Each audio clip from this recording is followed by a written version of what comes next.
Kayaknya kita semua diajarin hal yang sama ya. Kerja keras, nabung, terus nanti pensiun pas sudah tua. Tapi gimana kalau ternyata ada cara lain? Gimana kalau Anda bisa pensiun muda dan kaya? Nah, di sini kita bakal bongkar rahasia dari Robert Kiyosaki. Kuncinya itu bukan kerja lebih keras, tapi tentang gimana caranya kita pakai kekuatan daya ungkit. Mulai dari nol, buat pensiun kaya di usia muda. Kedengarannya kayak mimpi ya? Atau jangan-jangan mustahil. Tapi bagi Robert Kiyosaki, justru pertanyaan inilah yang jadi titik awal dari sebuah perjalanan yang bakal mengubah segalanya. Perjalanan menuju kekayaan ini tuh gak dimulai di Wall Street atau di kantor yang megah. Justru sebaliknya, ini dimulai dari titik terendah, di tengah keraguan dan keputusaan, di sebuah pondok kecil yang diselimuti salju. Oke, jadi gimana ceritanya sebuah keputusan yang dibuat di tengah badai salju bisa ngubah nasib finansial seseorang? Yuk kita lihat. Semuanya berawal dari satu momen yang sangat krusial. Coba bayangin deh situasinya. Di luar salju turun lebat banget. Di dalam, api keraguan membakar lebih panas dari perapian. Mereka baru aja kehilangan bisnis, duit udah mepet banget, masa depan kelihatan suram abis. Ini benar-benar titik nol mereka. Nah, pas lagi di titik terendah-rendahnya itu, ada satu pertanyaan dari seorang teman yang mengubah segalanya. Ini bukan sekedar resolusi tahun baru biasa, tapi sebuah tantangan yang bahkan mengubah hidup mereka. Pertanyaan simpel ini adalah percikan yang mereka butuhkan. Dan lihat hasilnya, keputusan yang dibuat di malam yang dingin itu beneran jadi kenyataan cuma dalam 9 tahun. Mereka bukan cuma bertahan hidup, mereka berhasil mencapai kebebasan finansial. Ini bukti kalau rencana yang paling ambisius sekalipun bisa banget jadi kenyataan. 9 tahun, dari bangkrut total jadi bebas finansial. Gimana caranya coba? Jawabannya ada di satu kata yang diajarkan oleh ayah kayanya Robert. Satu konsep yang jadi rahasia buat mengakselerasi kekayaan. Daya ungkit. Nah, ini dia rahasianya. Daya ungkit atau leverage. Gampangnya, ini tuh prinsip gimana caranya kita bisa dapat hasil lebih banyak dengan usaha lebih sedikit. Ini bukan tentang kerja lebih keras ya, tapi tentang memperbesar hasil dari setiap usaha kita. Dalam dunia finansial, inilah yang benar-benar misahin orang kaya dari yang lain. Di sini nih, kita bisa lihat ada dua jalan yang beda banget.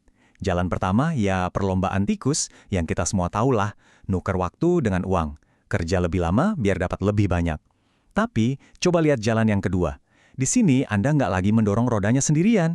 Anda pakai sistem, alat, atau bahkan uang orang lain buat menciptakan hasil yang jauh lebih besar. Oke, jadi menurut bukunya ada 3 pilar utama dari daya ungkit ini. Kita bakal bahas satu persatu mulai dari yang paling kuat dan sebenarnya udah kita punya semua. Tapi yang paling keren tuh ini, bentuk daya ungkit yang pertama dan paling penting, itu bukan sesuatu yang bisa kita beli, tapi sesuatu yang udah ada di dalam diri kita sekarang juga. Kayaknya Robert Kiyosaki sering bilang, jadi kaya itu dimulai dari kata-katamu, dan kata-kata itu gratis. Pikiran kita itu ibarat pabrik. Dia bisa menghasilkan ide-ide yang menciptakan kekayaan, atau malah alasan-alasan yang menciptakan kemiskinan. Pilihannya ada di tangan kita. Nah, disinilah letak perubahan mindset-nya.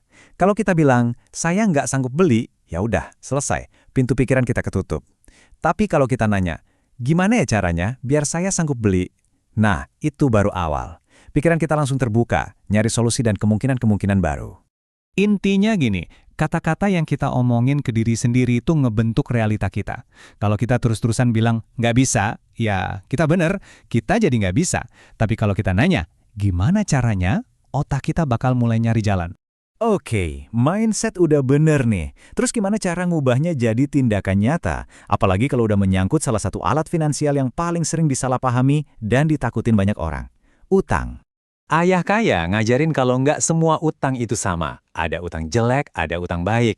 Utang jelek itu ya yang bikin kita miskin, kayak utang konsumtif. Tapi utang baik, kalau dipakai dengan pintar, justru bisa jadi roket buat kekayaan kita.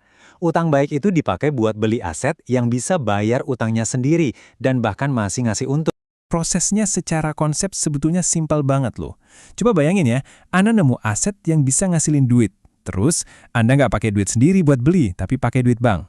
Nah, pendapatan dari aset itu yang bayarin cicilan ke bank dan semua biayanya. Sisanya masuk ke kantong Anda sebagai pendapatan pasif. Itu dia daya ungkit yang nyata. Bedanya fundamental banget. Di satu sisi, ada penabung tradisional yang kerja puluhan tahun ngumpulin duit mereka sendiri. Di sisi lain, ada investor cerdas yang pakai duit orang lain sebagai pengungkit buat beli aset yang ngasilin duit. Hasilnya, jalan menuju kebebasan finansial jadi jauh lebih cepat. Oke, kita udah ngomongin soal mindset, soal caranya, tapi semua strategi ini tuh nggak ada artinya tanpa satu elemen paling penting, kekuatan pendorong di baliknya. Ini nih, poin yang krusial banget. Banyak orang tahu gimana caranya jadi kaya, tapi mereka nggak pernah ngelakuin. Kenapa? Karena mereka nggak punya alasan atau why yang cukup kuat. Why inilah yang bakal bikin kita terus jalan waktu lagi susah-susahnya. Ini bukan cuma soal pengen mobil mewah atau rumah besar ya. Alasannya Kiyosaki itu dalam banget dan emosional. Rasa capek karena terus-terusan susah, pengen mutusin rantai kemiskinan, dan tanggung jawab ke orang yang dia sayang. Inilah bensin yang bikin dia kuat ngelewatin 9 tahun yang berat itu. Jadi, pada akhirnya pertanyaan paling penting itu bukan gimana caranya, pertanyaannya adalah buat Anda. Apa alasan Anda? Apa yang bakal ngasih Anda kekuatan buat ngelawan rasa takut dan mulai ambil tindakan? Coba temukan jawaban itu, dan Anda bakal nemuin jalan menuju kebebasan Anda sendiri.